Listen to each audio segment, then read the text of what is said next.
Hello, hello, everybody. Thanks so much for joining in today for our summer engagement webinar for the Talent Pipeline Management National Learning Network.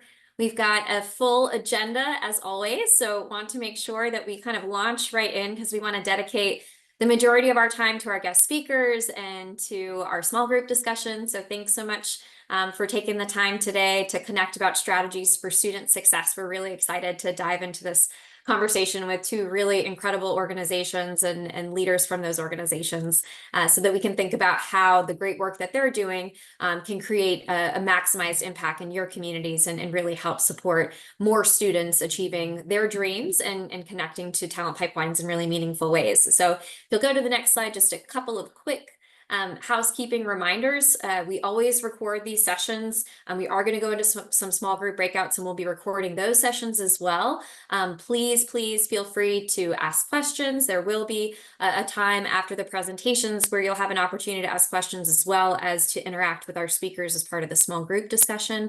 So we always encourage lots of conversation, lots of activity, things that this is making you think of, what's resonating with you, what do you want to make sure you have a chance to explore. But we'll make sure that we package all of this up for you in a recording and so that you have access to the slide deck, including the speaker slides.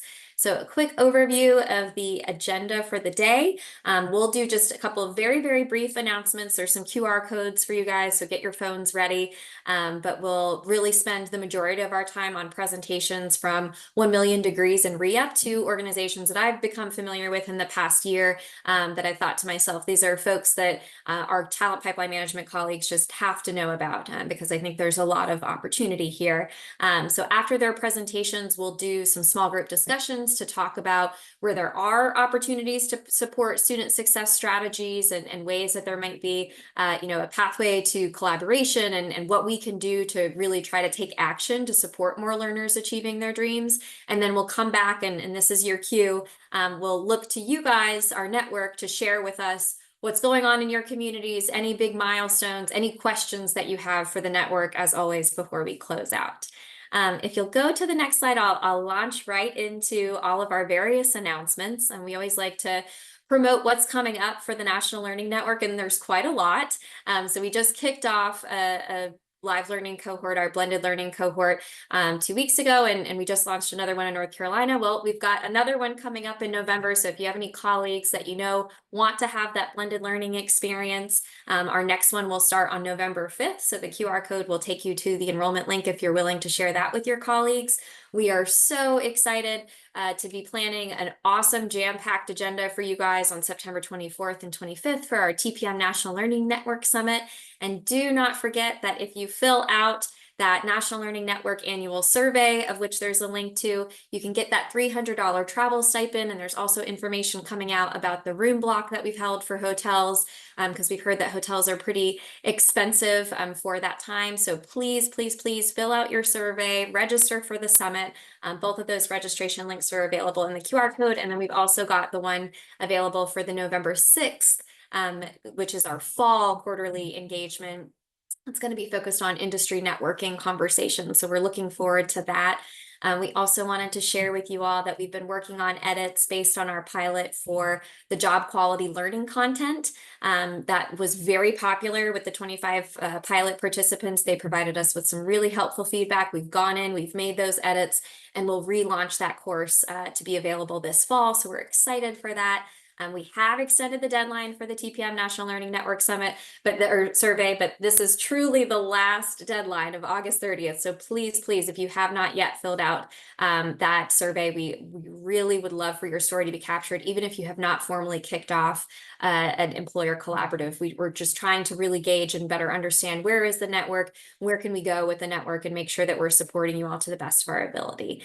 On the next slide, if you would take a look at what some of our leadership opportunities are. We've been running the TPM Academy Faculty Masterclass. We just kicked that off last week. We have our next session on August 29th, followed by one more virtual session and then an in-person session on September 23rd. So if you're interested in learning more about that opportunity, please reach out to Michael Lewis or to tpmlearning@uschamber.org, and we can get you connected with more information. And then very excitedly, our team has been working on a new offering for the TPM National Learning Network, the TPM TPM peer mentor. So this is really meant to be a one-to-one complement of folks that you're looking to seek out to help kind of coach you, but also get some coaching themselves from somebody who is at a similar spot than them in TPM implementation or who has similar interests to them. So would love to really connect the network in a meaningful way and make this increasingly larger network feel a little bit smaller so that you can have these close connections with your colleagues. So this is a peer mentorship opportunity where you're providing guidance, but also receiving guidance from a colleague. It's a very, very short application, very, very short. So go ahead and track down that QR code. That would be wonderful for you guys to connect with. So highly encourage you all to apply. And again, that deadline is also August 30th. So I'm going to stop there because I do want to go ahead and hand things over to our colleagues. We're going to start with our colleague Josh Hohen from 1 Million Degrees. He has participated in a recent TPM implementation workshop in which he got to meet about 25 TPM National Learning Network partners. And based on what he shared, we're like, we really need for more of our partners to be more familiar with what offerings 1 Million Degrees is doing to support students and community colleges. And that's going to be followed by a presentation by our colleagues Scott Lomas and Kimberly Walker from the ReUp organization. I met with their CEO several months ago this spring. I was like, this is some amazing work that we're excited to see expand across the country. And again, just felt like you guys would benefit from knowing what's happening. So we'll hold all of our questions for the two organizations until the end in terms of our audible questions, but please feel free to sprinkle questions in the chat throughout the presentation, and we'll make sure that they get addressed in our question and answer before we go to our small group discussions. But with that, Josh, I'm going to go ahead and hand it over to you. Thanks so much, Jamie. And it was so fun to join the TPM event a few months ago. And thank you so much for inviting me to come and speak a little bit about 1 Million Degrees. So what is the wicked problem that 1 Million Degrees seeks to solve? You can actually go to the next slide. 1 Million Degrees seeks to solve the problem of economic and career mobility for first-generation low-income college students. Specifically, we work with students in the community college system. So we know that college enrollment has declined in the United States over the past several years, and that college completion has stayed stagnant. But that increasingly having a degree or a credential of value is more and more important as a key to economic mobility. And actually, this is not only about economic mobility for students, but it's also about economic growth. We know that increasingly the jobs of the future require some kind of post-secondary credential, and the areas of the economy where the need for talent is the greatest often requires a post-secondary credential. So we have a big ball of yarn in front of us, right, to help drive college enrollment, college completion, in order to create pathways into economic mobility for college students and also create economic growth for the industries of the future.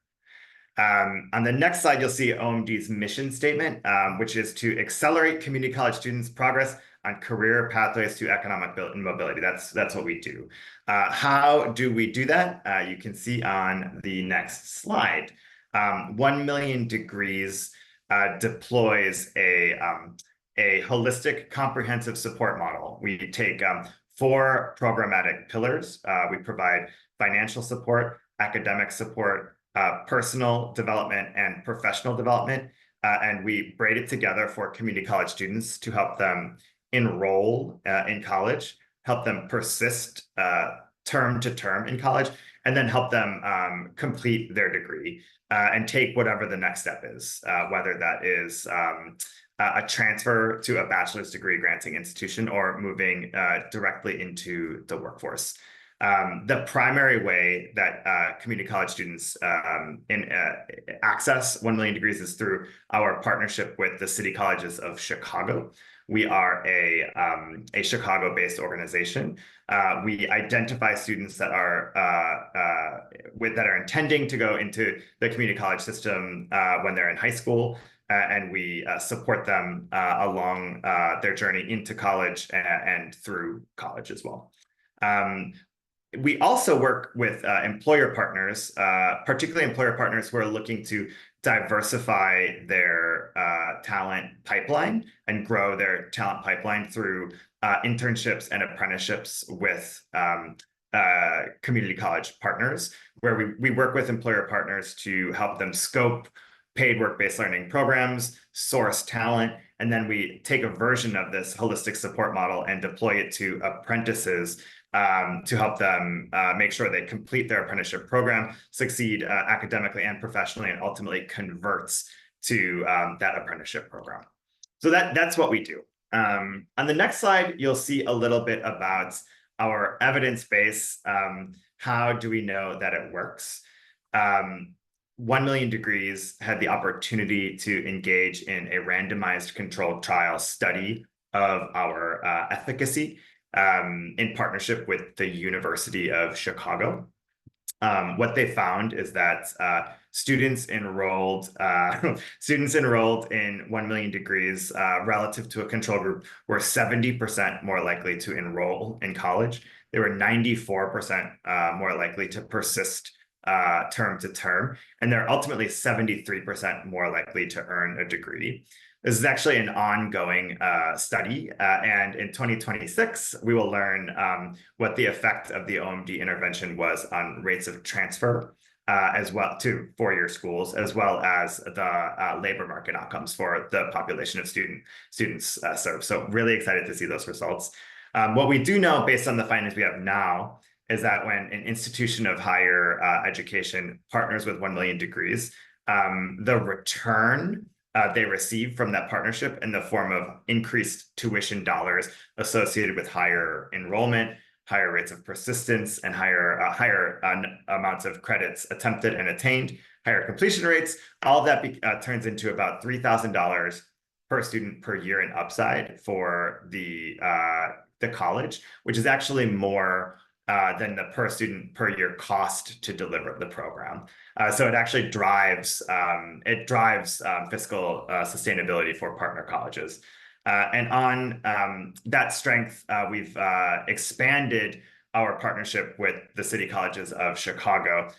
So previously, students interested in 1 Million Degrees had to apply to get access to our support. We would admit students on a first come, first served basis based on the amount of funding we had. And we've shifted that program over the past couple of years where students who meet really simple eligibility criteria, meaning they are first-time degree seekers, full-time or near full-time, taking 9 credits or more, automatically get access to 1 Million Degrees, and they have to opt themselves out.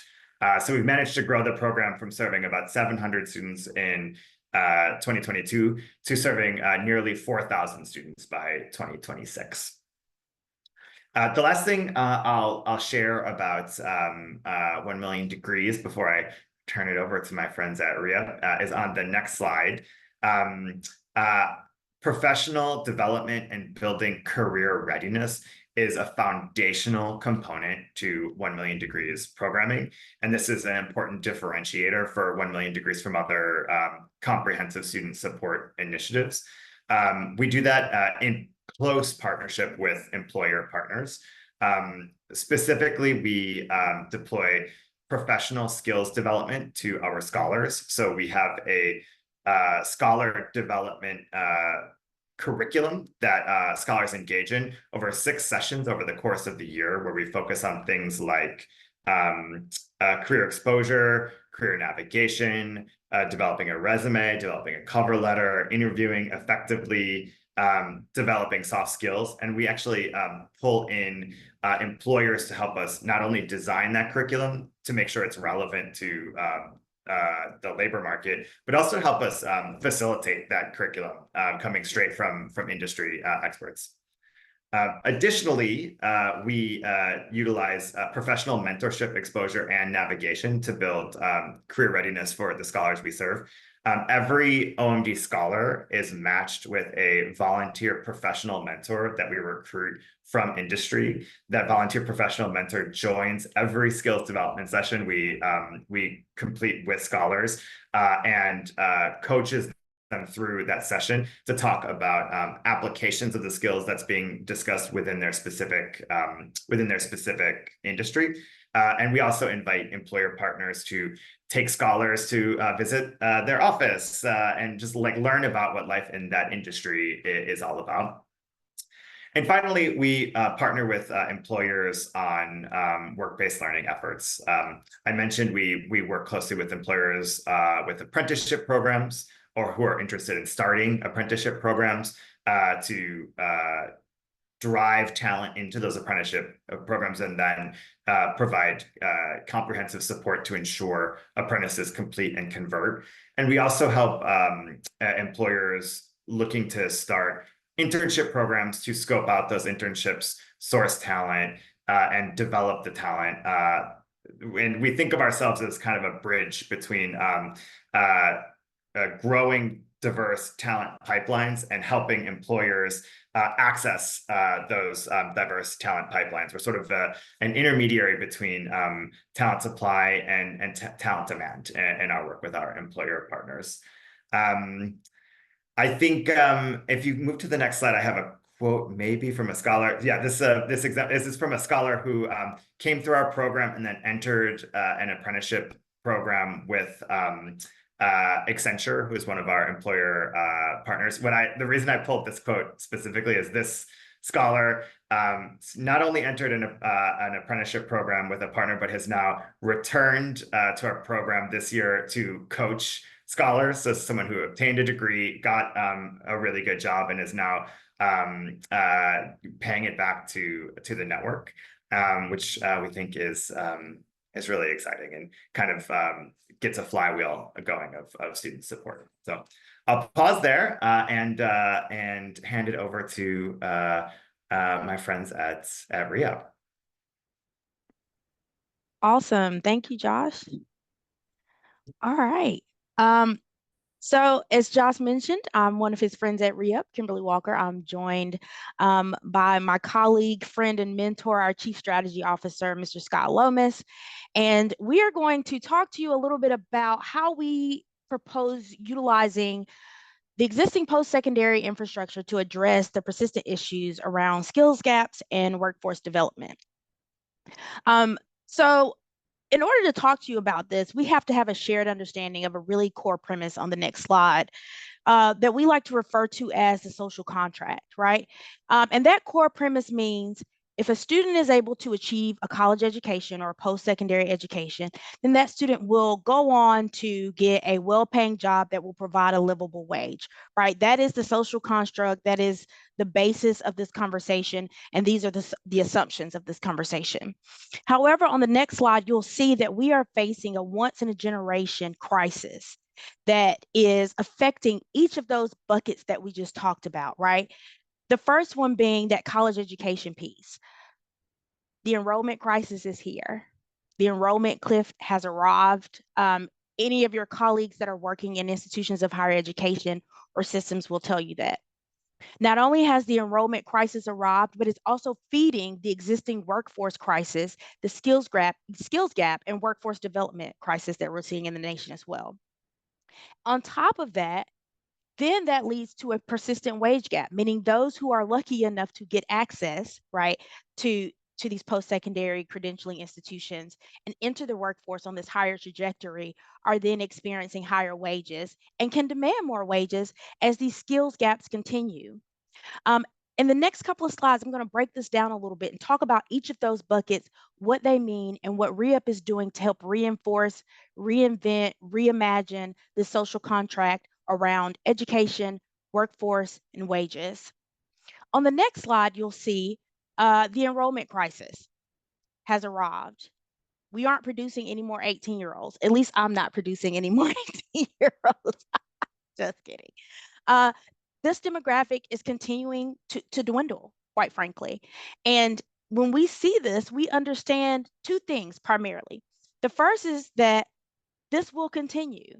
While we saw this happening or starting to happen during the pandemic, this crisis will continue. Not only that, but we understand that this is a 15% drop in the available students to enroll in college in post-secondary education as we have traditionally conceived of it, right? This is a 15% drop in these students. I want you to think about what industry could have 15% less clients or partners to work with over time and survive. We are genuinely experiencing an existential crisis that is boiling over through higher education, but absolutely beginning to impact workforce. On the next slide, you'll see that that workforce crisis looks something like this. We have 44% of adults in our nation who have an associate's degree or higher. But what we know is the number of jobs that require post-secondary training and skills will continue to grow over time. And that 11% gap that you see on your screen results in millions of folks, millions of people who are then not qualified to move into the positions that our employers and our states need to continue to develop our economies. We don't have enough people feeding into the colleges and the post-secondary credentialing institutions to address the workforce crisis. So when you think now about we have 50 employees available for every 100 jobs or whatever that number may be for your state, this will continue to be exacerbated over time.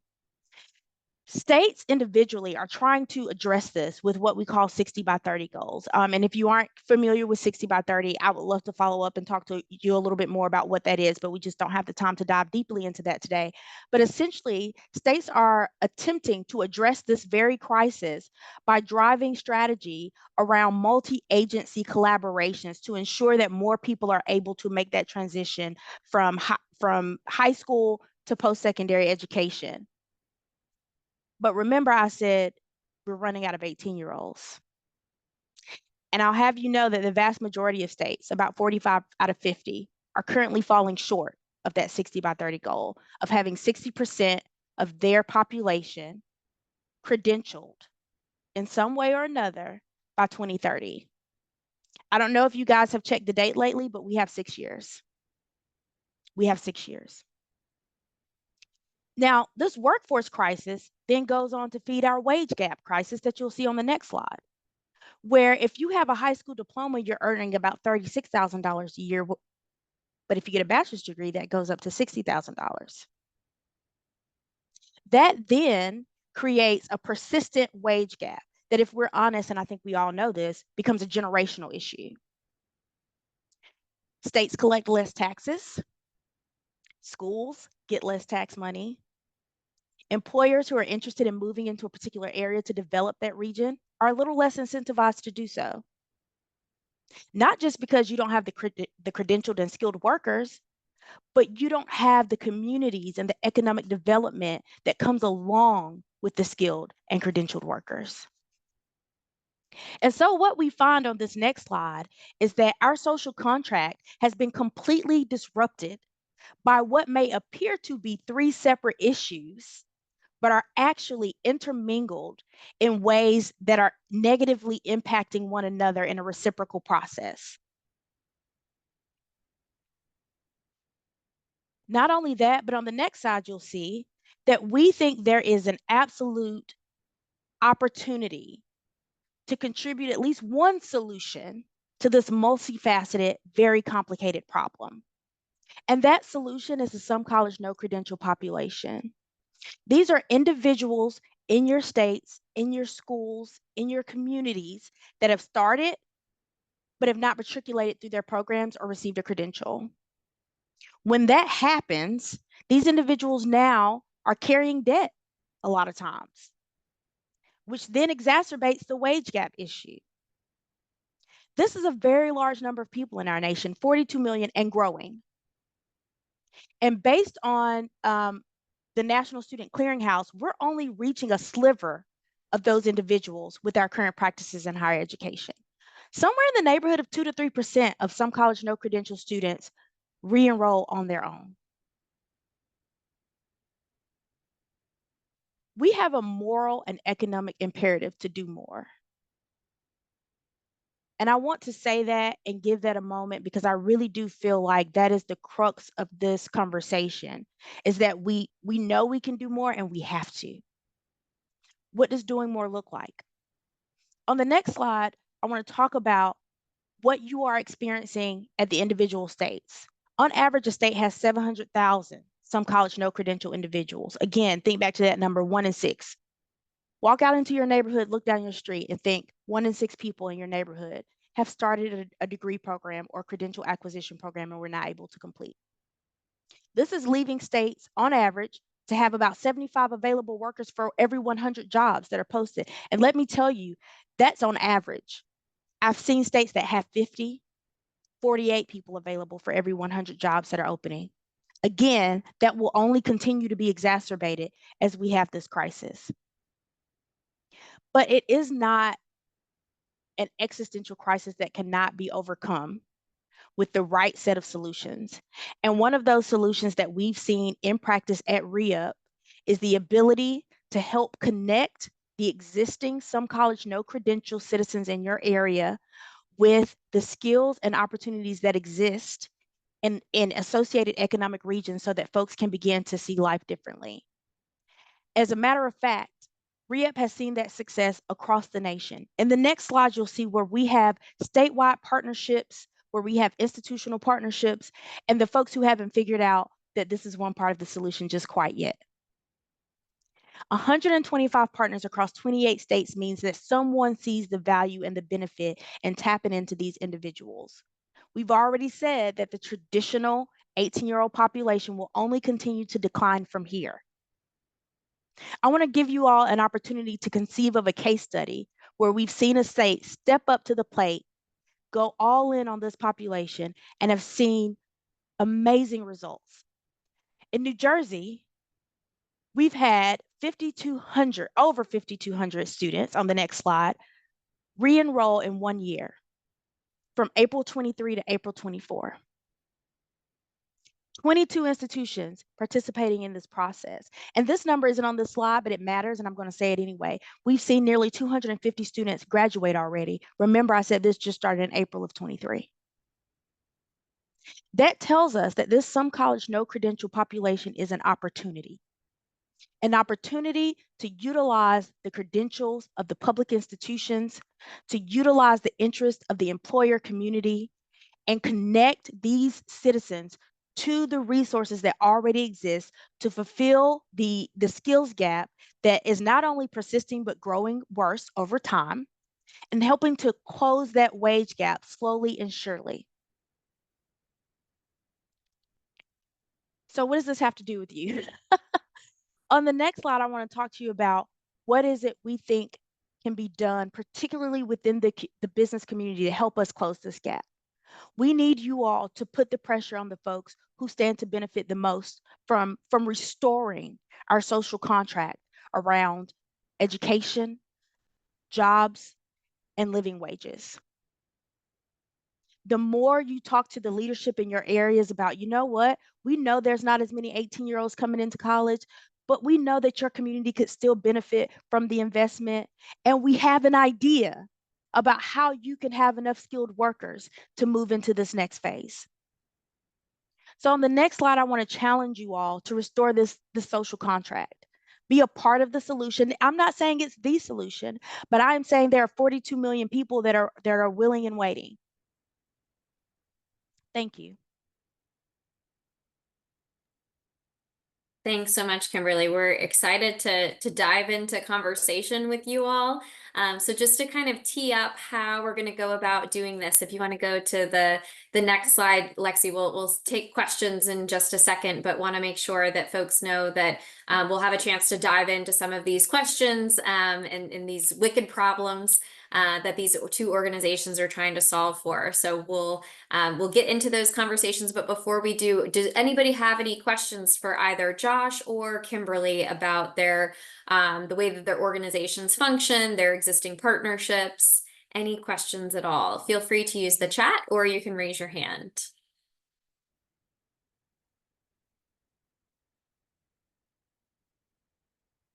Vincent, please. And if you would introduce yourself. Hey guys, Vincent Ginsky, Director of Workforce Competitiveness for the NC Chamber Foundation. Mouthful. My question is for our friends at OMD. I was wondering, just in any of the research and the data that you've collected with the outcomes, if there's a figure you can share, I don't know if you can share it publicly, but in terms of like a cost per outcome, right, per student, if that's anything that you guys have done the number crunching on. Reason why I'm asking is, sounds like there might be something here for community colleges that can be scaled, replicated elsewhere really, really quickly, because you guys might actually have the whole suite of services integrated in a unique way that allows for scaling. The reason why I'm asking is if there's a cost per outcome that could maybe potentially tie into a larger kind of talent finance solution, whether that's tucked into a pay it forward fund, tucked into income share agreements, et cetera. I'm just wondering to what extent there is any knowledge in terms of the cost per outcome. I'm sure it varies. There's a range, but would love to just understand the feasibility of that as it relates to scaling. So thank you. Yeah, that's a wonderful question. I don't have a cost per outcome data point that I can share like off the top of my head. But given our existing evidence base, I think I could probably pencil something out. We would have to like disaggregate it by like different credentials, which is why I'm hesitant to offer something right now. But we certainly could. And I think that's it's a provocative question. Thanks for that, Josh. Any other questions from the group?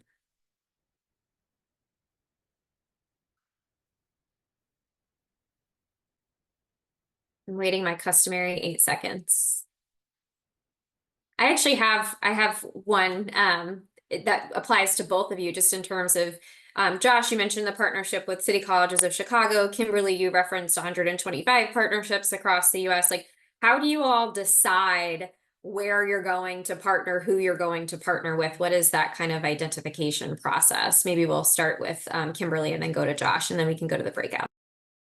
All right, thank you. That's a great question, actually. So in terms of trying to create partnerships with states specifically, we try to look at states that seem ready and willing. That's very nebulous. When we say ready, is there an acknowledgement in this particular state that there is a need to engage adult students? Right? Because really the some college no credential population is oftentimes used as a proxy for adult strategy in higher ed. So that's the first thing. When we say willing, we mean, is there the political will? Is there an interest? Are there conversations happening around workforce and skills gaps in a particular state? If there are, does it seem to be collaborative and multi-agency? Is this a process that they're currently going through? Because if we walk into a state and there are no conversations around engaging adult students, there are no resources, there are no last dollar scholarships, there are no communities of practice, it's almost like, showing up to a middle school science program and telling them, hey, NASA just hired you. It's time for you to go build that rocket now, right? There needs to be some foundational scaffolding in place before we go to build and try to build a partnership in a particular way. And so at a foundational level, those are the types of conversations we like to see happening. And we also look at states that have fairly large some college no credential populations. Unfortunately, this is a problem that we see more so in some states than others. And I'm not talking just purely by the numbers. It's also around percentages. There are some states that have fairly small populations, but have disproportionately large amounts of some college no credential populations. And so that is how we think this can be a scaled up solution. That is how we put it into the context of identifying potential partnerships, is that, are you guys willing and ready? And what does your population look like?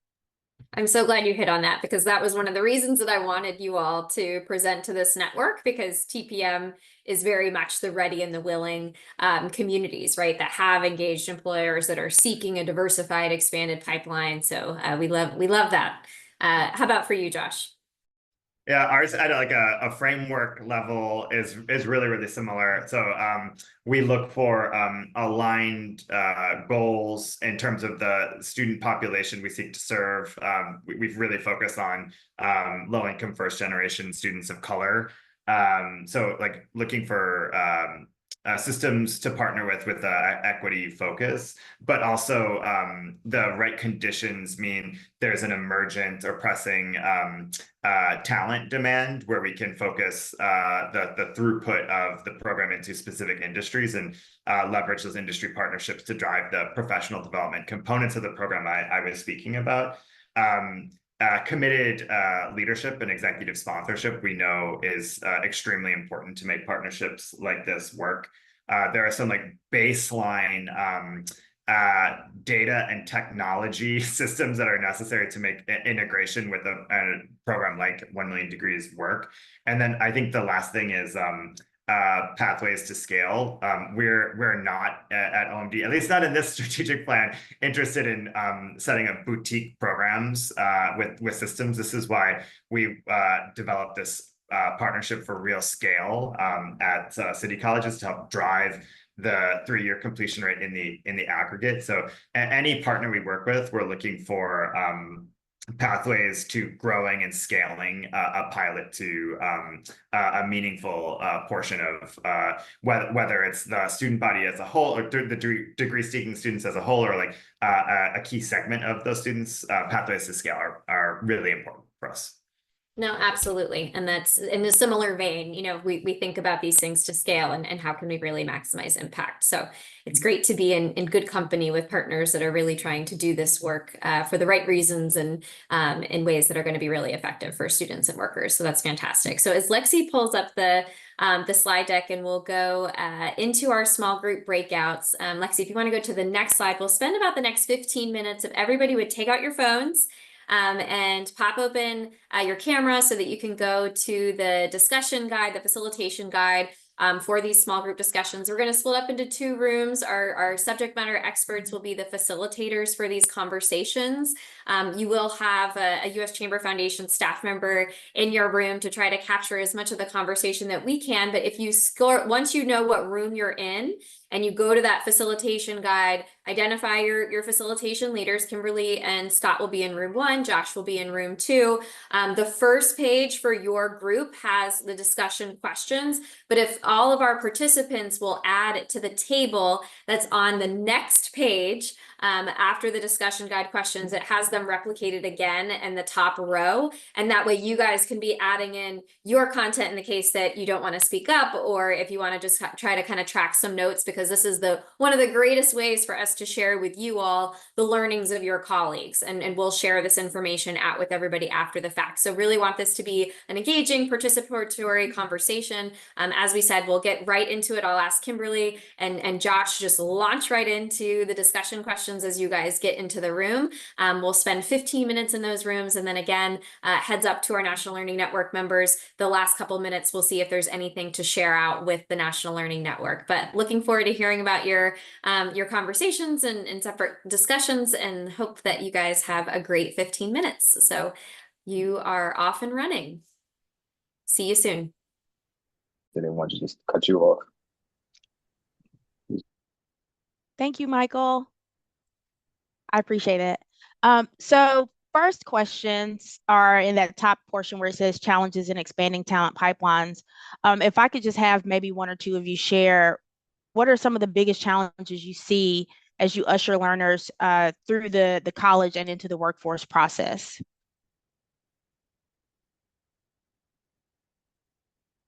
And you don't have to think about this in terms of like a traditional 18-year-old. You know, it can be anyone transitioning from that credential acquisition into the workforce.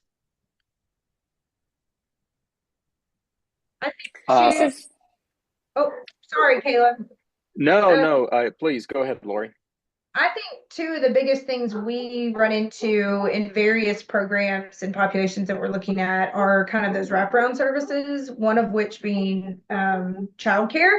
So whether it is someone that's changing professions and getting upskilled, and or it's something that's coming into the workforce, you know, there's a lack of quality childcare in a lot of places in the U.S., so that it can be a huge factor in entering the workforce, as well as transportation, specifically depending on what type of community that they reside in and or what type of industry that they are looking to go into. So those are 2 things that outside of the classroom that we have found can be huge barriers when finishing a program and or going into the workforce. Thank you. I appreciate that. Caleb? I was going to say something very similar to Lori, but Okay. more generally, just being an adult learner. Sometimes you have a lot more obligations in life and have different family commitments. than maybe an 18-year-old going to college does. And so sometimes those can be distractions and can be barriers. Okay. Thank you. I appreciate that. Dorian, I saw your hand go up first. Okay, thank you. Yeah, and this is going along with both Lori and Caleb. Lori particularly touched on wraparound services, and those support services, I think, is very important, especially we are just in the middle of recently launched a program that an initiative for first generation college students, and we're trying to work with them, providing leadership training and trying to connect them to employers to get an internship. And the largest problems I'm seeing there is that these folks just really need soft skills. They do not know how to write a resume. They are not interviewing well with our employers. They have transportation needs. There's just a lot of things. You know, those wraparound services are going to be very critical for them. But I think especially those soft skills, because we need them to be able to write a good resume, to be able to present themselves well, because the internships will be paid internships are very important to them, and they really want them. But that's what I've seen. Is that's the challenge I'm working with right now with this program. Thank you. And then Lex, I'm going to let you give your response, and then we're going to move on in the interest of time. Sounds good. Thanks, Kimberly. Lex Carlson here from Capital Impact based in California. Something we're seeing with working with reentry and justice involved populations is just there being a very real a real barrier in terms of past experiences with different educational institutions, and feeling like even a community college campus is a place where these folks belong, and just how past experiences in terms of teacher relationships or just feelings of belonging on campus just are a barrier to even wanting to know what are the options that could be for me there. And so doing some rethinking of how to design what would be a user experience for justice involved folks, in terms of like maybe that looks like a different type of onboarding, or what's the word, not onboarding, or first week of classes or that sort of thing, that is going to be different than how it traditionally would be designed for an 18 to 24-year-old population. So working with the community colleges and really thinking about the user experience for different populations is something that we're working on. Absolutely. Thank you. I appreciate that.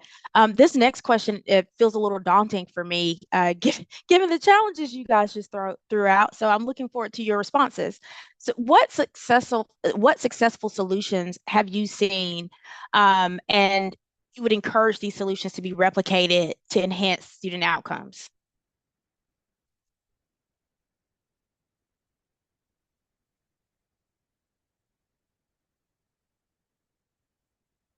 I'll jump in.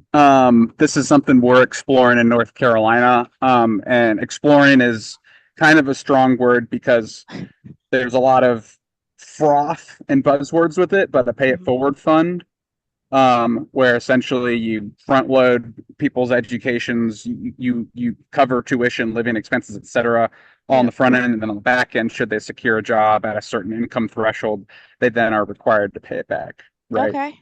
Meet the income threshold, it's more or less kind of forgiven. There's a bunch of different ways you could finance those solutions and attach strings. And depending on the capital mix that you have, whether it's a third from a third of funding from employers, public sector philanthropy, you can actually make cost sharing per student outcome dramatically less to what each partner is used to paying for in an individual outcome by themselves. Okay. Thank you. I appreciate that. Anne? Yeah, I will make it more, I will give everyone else the permission to talk about challenges in working with education and training, because I am from education. I'm with the community college system, but I know even when I have been aware, I also volunteer with my daughter's high school, and even when I've made them aware of opportunities, and I'm not busting on them because this could happen with us as well, is educators are educational institutions are so tightly, I mean, there's no extra time, there's no extra staff. And so collaborating in general and trying to do something innovative when they are just trying to get through the day is really hard. So even when there are opportunities that they basically just need to sign, we just need to sign up for, sometimes it is just a slog. So that's a thing. Absolutely. Thank you. I appreciate that. And very honest. I come out of higher ed, so I fully understand that perspective. Selfishly, I'm going to skip to the last question because we're running out of time, and I want to know the answer to this. What drives you to take action in promoting greater success for learners and workers? What motivates you to speak up? What gets your goat? What lights your fire? What encourages you to send that heated email to your state representative or your senator? What gets you going around this population and this issue? And Vincent, stop scratching and say it.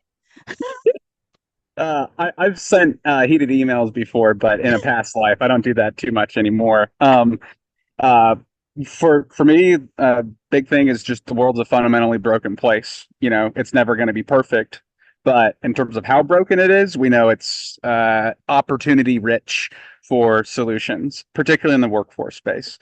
I think if anyone designed the workforce system, it would look completely different than what we have today. Yeah. And it's really been put together, I would say, just folding stuff on top of each other. And the mess we have today is one that we've inadvertently created. And so that's the big thing for me is it's a broken world, but it doesn't have to be this broken. Okay. Someone else, what will inspire you to reach out to someone and say, I think we have a potential support for a solution, or at least one solution to a very complicated problem? What motivates you to have that tough conversation with the leadership?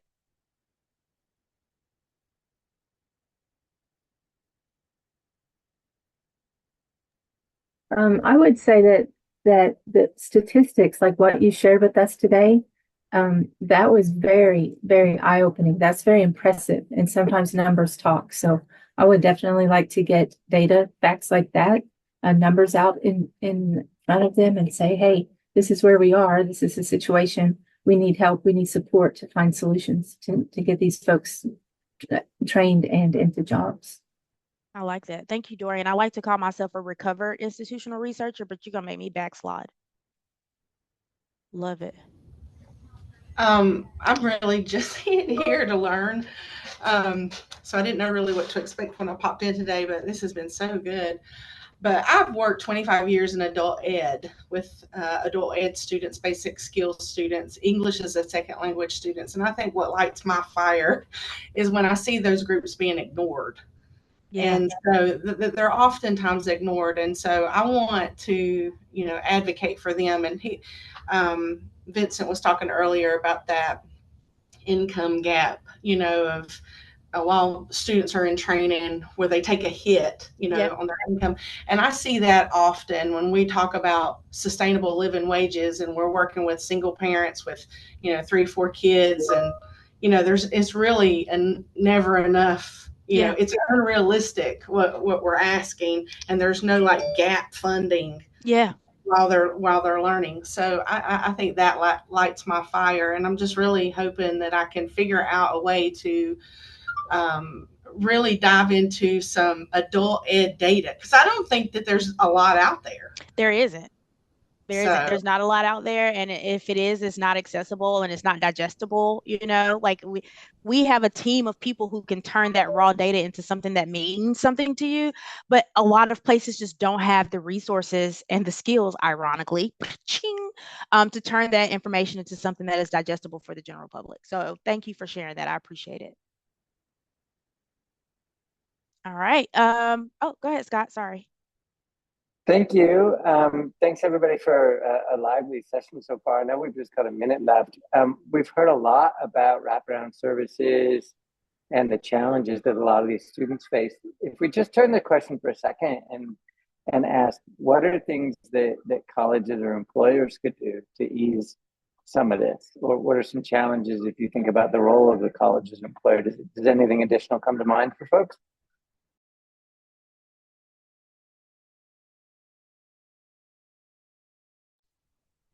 I think it's always powerful when employers tell their stories. I mean, some of this is not necessarily innovative, but kind of taking to scale employers coming into the schools or helping both educate students as well as college advisors on what it looks like out there. That's one thing. And just in general, navigators at colleges.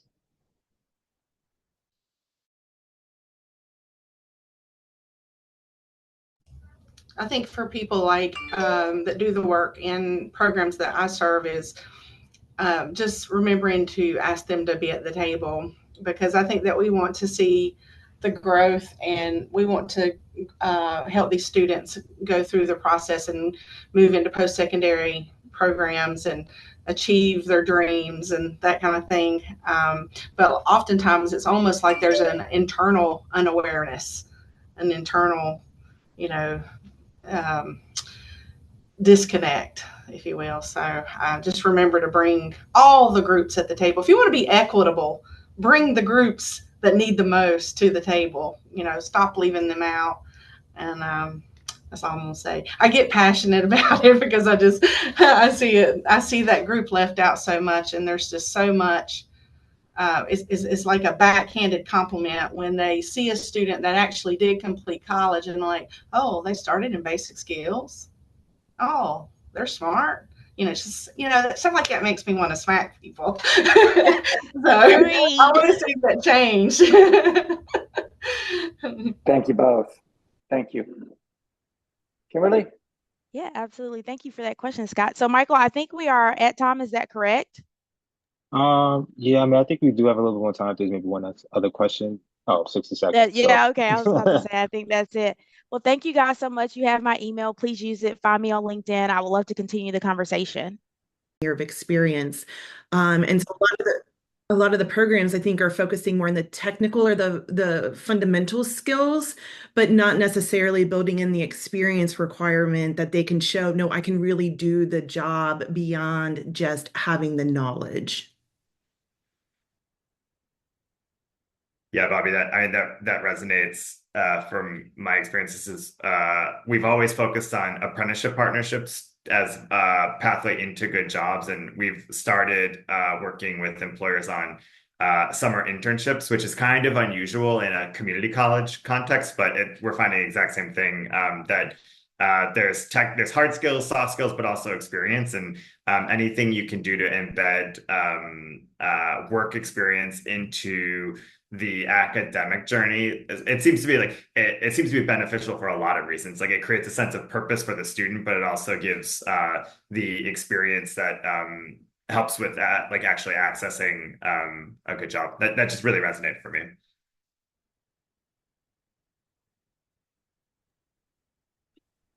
I'll speak on kind of behalf of myself and Ashley in particular, that the part of our state that Ashley lives in, which is more rural Eastern Kentucky, and that is the support to get through either an education or training program. You know, she lives in an area where students are challenged with, you know, there's no bus routes. They are in childcare deserts. There's food insecurity. And so something that we've seen quite literally through the data for that part of our state, and I know the western more rural part as well, is, you know, when life happens, where's the support for someone to get through? Yes, I'd like to piggyback on what Sarah said and my other colleagues. What I'm finding is that there's a huge issue in terms of coordination, although we're getting through that. But the child care issue and the elder care issue is a huge thing in terms of coordination, in terms of hours, et cetera. So we're finding ways to address that within our region, but it's taken a little time. So.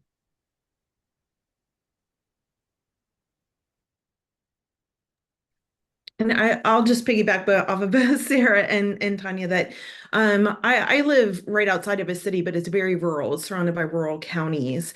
And so all of the access to everything is within the city center, but the rural counties don't necessarily have access to those things. And with younger people not driving like the way we did growing up, it makes it almost impossible for parents to chauffeur their children to the community college, to even the summer camps that they're having at the community college. So really, if it's not held like at the high school within the community, it's just not going to happen.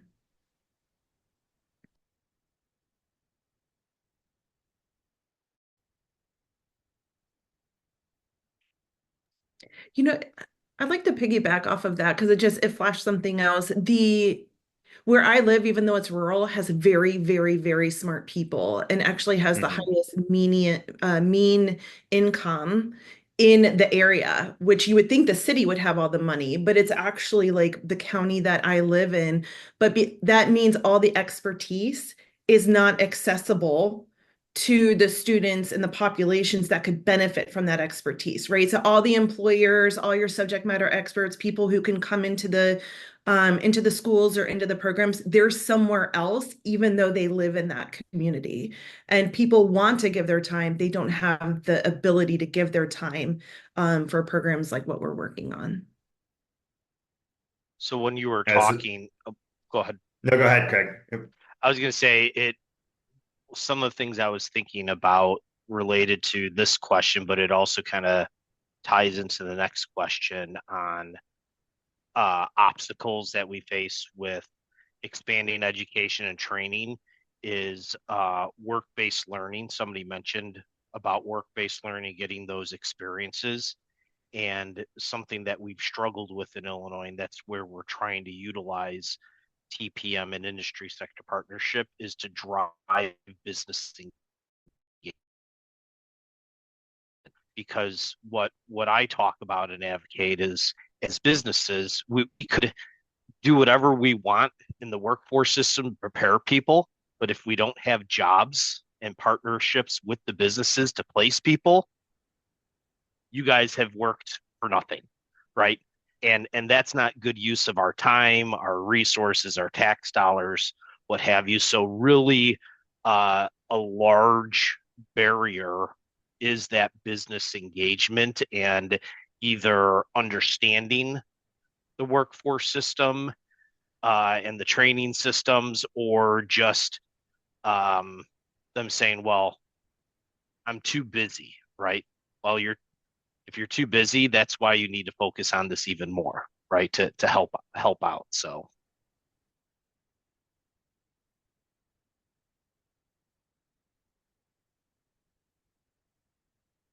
I wonder if that resonates for anyone else. The root causes of gaps in business engagement, or do you see engaged employers in other contexts?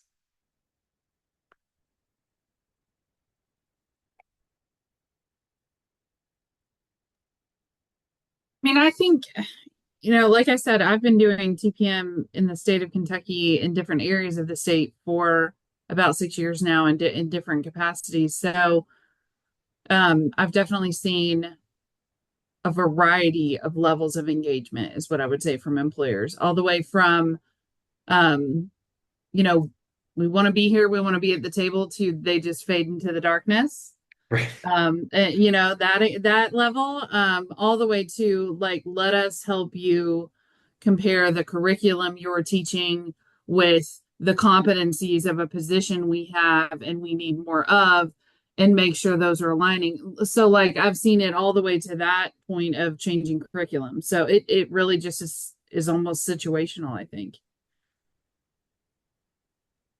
I would say in my area, the employers that seem engaged tend to be hiring for positions that are $10 an hour, $12 an hour, and that just does not afford anyone a home or food on the table based on where we live. The cost of living is so high. And so I don't think people feel motivated to necessarily take the programs that are going to lead to those jobs because the outcomes aren't necessarily that much better than where they currently are without having to invest in doing any kind of education. And so to that end, I think one of the other things that I've seen with some of the job postings and the employer pipeline is they're promoting the jobs, but they're not necessarily promoting the career or the growth opportunities or the continued educational opportunities. It's more like just come get a job. And I think the perception of that can sometimes be interpreted as we just need a body to fill a role for a minimum wage job, instead of it truly seeming like an investment in the person and their socioeconomic mobility.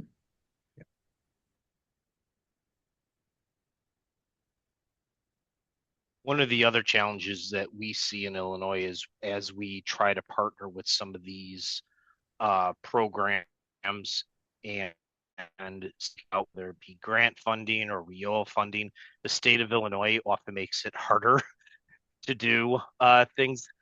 So they put additional requirements for the third party agency in order to get their to satisfy their grant. They have all these restrictions or challenges that they add on to it, which make it harder. So the level I probably I see Tony you shaking your head because I know if not with you, other people with the Chicago Partnership, I've talked about this. How you can describe that better, that there's just all these layers of things that DCEO and whatnot put on top of the federal money that makes it hard for the agency and the employer to partner, like get certain reimbursements. We as an employer have to provide social security numbers in 2024. Who's scared about that, giving cybercrime and whatnot today? I'd like to jump in there. The solution that we found on our end is we have provided a cost benefit analysis document, thanks TPM, where we're aligning across and we're leveraging those resources so that we can create more impact and working with some of our community-based organizations. So that's where we're starting, but it's taking time, and that speaks to capacity on our end, but we're getting there. Thanks, Craig.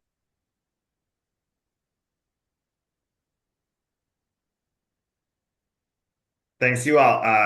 I appreciated the engagement. Hopefully you all learned a little bit from each other, and yeah, just thanks for active engagement. I think we've got like 15 seconds left. So yeah, Jamie popped in. Add any other thoughts you have in the Google Doc. Yeah, I love that idea, Craig. Let's leverage those sector partnerships to the best of our ability to change policy.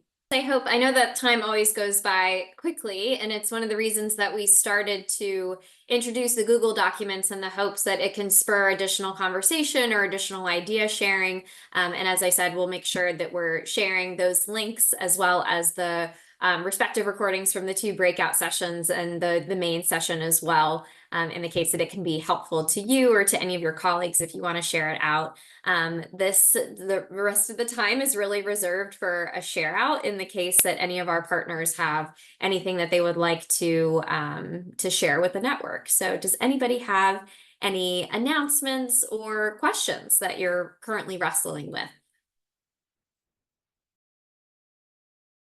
I don't have an announcement or anything. I just want to shout out Craig that was in our breakout room. It was really I don't want to call it refreshing, but it was really good to have an employer perspective in the room.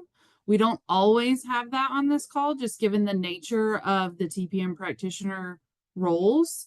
I know that there are employers that have been through the training and could be on these calls. So I just really appreciated having your perspective. So thank you. I appreciate that. Thank you. Craig is one of our incredible employer champions and has also played the role of a mentor, and he's been an awesome member of the network. So yes, we're very, very grateful for his great perspective. And thanks for taking the time to shout him out, Sarah. Any other questions, thoughts, things that people want to share? Just wanted to say thank you, Jamie, for putting this together, and just want to say, walking away from this, sometimes there's a whole lot of things that, as workforce development folks, we have to keep track of, and building a solution oftentimes doesn't look as elegant as we'd like. And just seeing the partners that you've brought on to speak today, maybe shine some light on maybe some more elegant ways we can go about the way we're doing our work. And so just really, really grateful for the opportunity to learn, and looking forward to connecting with maybe these folks offline. So thank you. Yeah, I certainly hope so. And we'll, I know their contact information is in the slide deck, but we'll make sure that it's in the follow-up email as well. Thanks, Vincent. And we never want to take up too much time on your calendars, but glad that you found value in today's conversation. I certainly did. And again, when I met with these organizations, it was like, these are just folks that you guys need to know about the great work that they're doing, and the chance that you're interested in potential collaboration or better understanding where their existing partnerships are. Now you have those connection points, and you'll have a chance to meet some more partners at our TPM National Learning Network Summit. That's one of the activities that we've built into the agenda. A lot of folks that are excited to meet you guys, but Lexi and Nikki have been have done an awesome job of putting together a really valuable program. So we're excited to see you guys on September 24th and 25th. Again, one more plug to fill out your survey so that you can get your travel stipend, and make sure that you've registered for the summit. I think that we're looking really healthy for registration so far. So we're super excited that we've got so many great partners that are going to be coming into DC. So as you know, we can't wait. We consider it the big family reunion. Our OMD and re-up friends, you are more than welcome, but please just join me in giving a big round of applause to Kimberly and to Josh and to Scott. Thank you all so much for your time today. And as always, to our TPM family, if there's anything that we can do for you all, do not hesitate to reach out. But I hope you guys have a great afternoon, and we'll see you soon. Take care, everybody.